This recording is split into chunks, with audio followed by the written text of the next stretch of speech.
যাওয়ার আগে তার সন্তানকে জিজ্ঞেস করে আমি কোন পাঞ্জাবি পরে যাবো।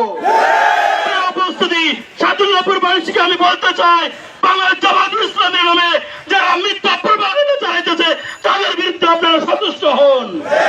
আগামী দিনে এই জামাত ইসলামী ছাত্র শিবিরের বিরুদ্ধে কোন মিথ্যা প্রপাগান্ডা যদি চালানো হয়, কোন মিথ্যা মামলা যদি দায়ের করানো হয়, এই জনসাধারণকে সামনে নিয়ে আমরা কঠিন জবাব দেবো ইনশাআল্লাহ।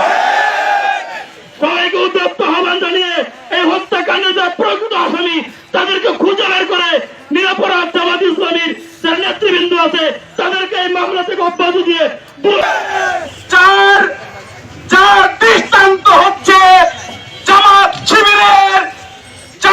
শিবিরের আমাদের কিছু নেতা কর্মীর বিরুদ্ধে এরকম মামলা দায়ের করা হয়েছে।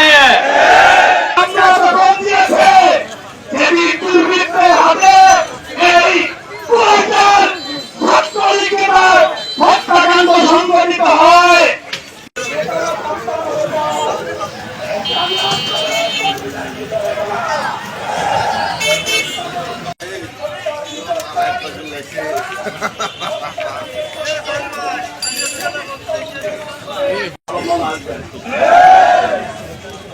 বিগত আন্দোলনের সংগ্রামের সময় সারা বাংলাদেশে মোবাইলটা হারাইছে,